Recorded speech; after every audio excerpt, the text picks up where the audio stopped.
Jadi kan kejahatan Jokowi ini kan bukan cuma satu ini, bukan cuma kebohongan aja. Dia juga melakukan kejahatan hak asasi manusia. Dia juga melakukan kejahatan pelanggaran terhadap hak sipil dan politik. Dia juga melakukan kejahatan terhadap perampasan tanah-tanah rakyat melalui PSN. Itu banyak sekali sebetulnya ya pelanggarannya. Dan nanti tokoh-tokoh yang lain itu akan menggunakan perkara yang lain lagi. Jadi kayak kita bertuju ini untuk sementara fokusnya tadi seperti dikatakan oleh Pak Suripto, tema besarnya itu adalah tentang kebohongannya dulu. Kebohongannya udah banyak, apalagi yang kejahatan-kejahatan yang lainnya ya. Itu satu. Nah, yang kedua terkait dengan persidangan, proses persidangan ini biasanya antara 3 minggu sampai dengan 4 minggu. Itu baru kita dapat jadwal sidang pertamanya. Nah, nanti yang menarik ini mungkin dari sekarang perlu kita beritahukan kepada masyarakat bahwa yang kita gugat ini adalah Jokowi secara pribadi sebagai warga negara Indonesia yang kebetulan dia menggunakan mekanisme ketatanegaraan untuk melakukan rangkaian kebohongannya, kan begitu. Nah, karena dia seorang warga negara yang menggunakan instrumen-instrumen ketatanegaraan untuk melakukan kejahatan dan berupa kebohongan, ya, maka nanti yang wajib datang, jadi dia tidak bisa, kalau dia sebagai presiden digugat, maka dia bisa menunjuk jaksa agung untuk mewakilinya. Ya kan? Atau dia bisa menunjuk Menteri Hukum dan HAM, atau dia bisa menunjuk orang-orang KSP, kantor sekretariat kepresidenan. Nah, ini karena dia sebagai pribadi yang digugat, maka dia harus hadir nanti. Nah, secara pribadi. Nah, karena itu nanti dalam proses awal itu ada nama yang disebut dengan dalam sistem pengadilan itu adalah proses mediasi. Nah, proses mediasi itu langsung ketemu antara pihak tergugat dengan pihak penggugat langsung. Tapi pihak penggugat langsung itu tanpa diwakili oleh kuasa hukum. Nah, jadi nanti kita akan bertuju ini akan berhadapan langsung dengan Jokowi kalau dia berani datang. Ya, kalau dia banci, nggak mau datang, nggak berani datang, ya berarti kita ngadepin meja kosong tuh nanti, ya. Tapi tidak apa-apa, kita tunggu karena itu nanti akan diberi oleh hakim waktu untuk mediasi namanya. Tetapi itu hanya kita akan lihat nanti jadwal mediasinya dimulai itu nanti mungkin kita bisa dapat kabar dari pengadilan negeri ini.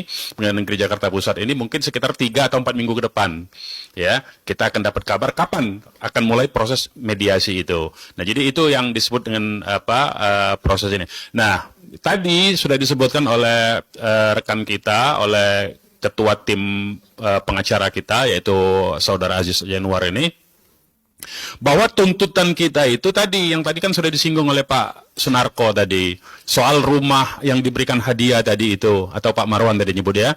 Nah, itu nanti kita minta supaya tidak diberikan kepada Jokowi, ditahan oleh negara.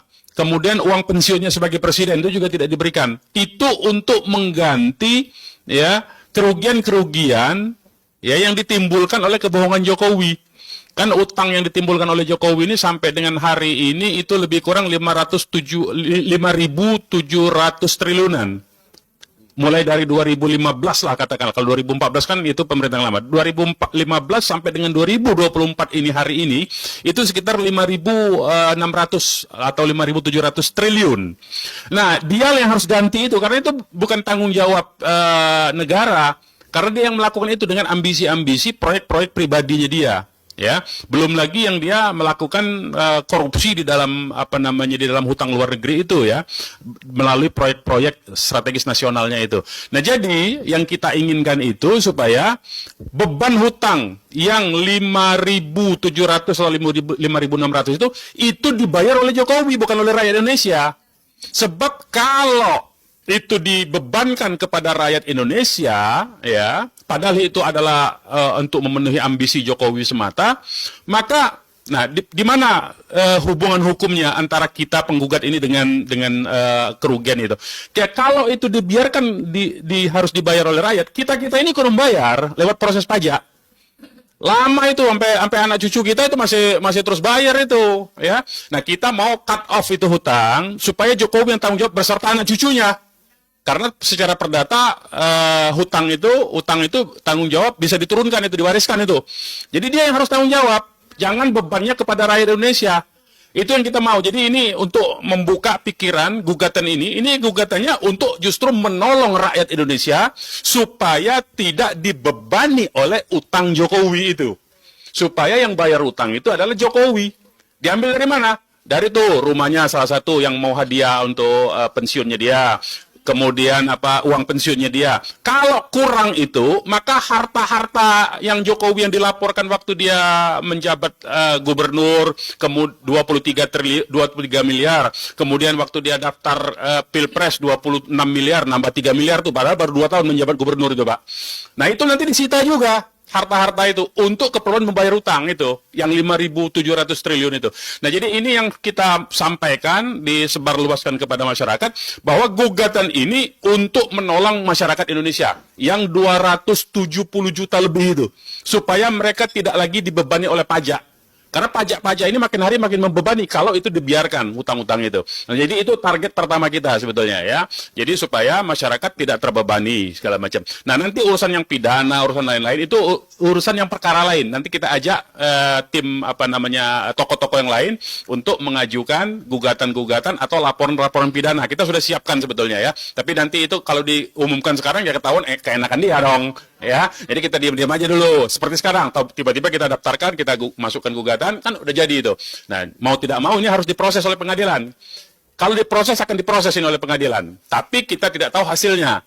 Tapi kalau diproses, pengadilan wajib menerima, mengadili setiap perkara yang didaftarkan. Itu pengadilan ya. Dan ini sifatnya perdata. Jadi sekali lagi target kita supaya pengadilan memutuskan, jadi tidak ke lain-lain, supaya pengadilan memutuskan ya tanggung jawab utang yang dilakukan oleh Jokowi itu dibebankan kepada Jokowi, bukan kepada rakyat Indonesia, bukan kepada negara, bukan kepada APBN. Ya, itu banyak sekali itu, termasuk utang-utang kereta Cina, kereta cepat Cina ya, macam-macam lah, IKN segala macam ya, yang tadi katanya janjinya tidak ucapannya, kebohongannya itu dia ngomong tidak akan menggunakan APBN, tetapi kemudian ternyata menggunakan APBN. Nah, itu salah satu bentuk saja ya. Tapi banyak lagi yang nanti akan di persidangan, nanti akan kita bongkar semua bentuk-bentuk kebohongannya itu. Tadi seperti kata Pak Mursalin, itu kalau ditumpuk kebohongannya itu, kalau kata Pak Narko sampai mana, Pak? 1 hari jelaskannya nggak jelas. Nggak jelas ya. Nggak jelas. Dan kalau ditumpuk berkasnya? Kata Koji Dudin sampai bulan.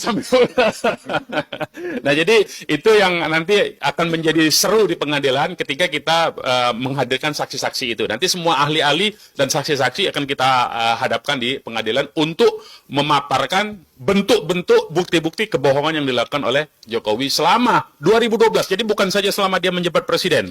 Jadi sejak 2012 nih. Karena 2012 dia sudah berbohong tuh. 2012 itu apa? SMK.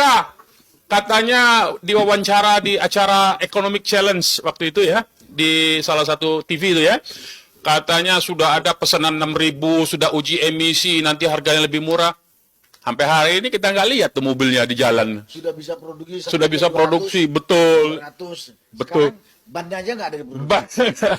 Atau mungkin mobilnya saking hebatnya itu, mungkin mobilnya nggak kelihatan, saking hebatnya jalannya itu di atas udara mungkin ya. Jadi tidak ada di jalanan, mungkin di udara itu mobilnya.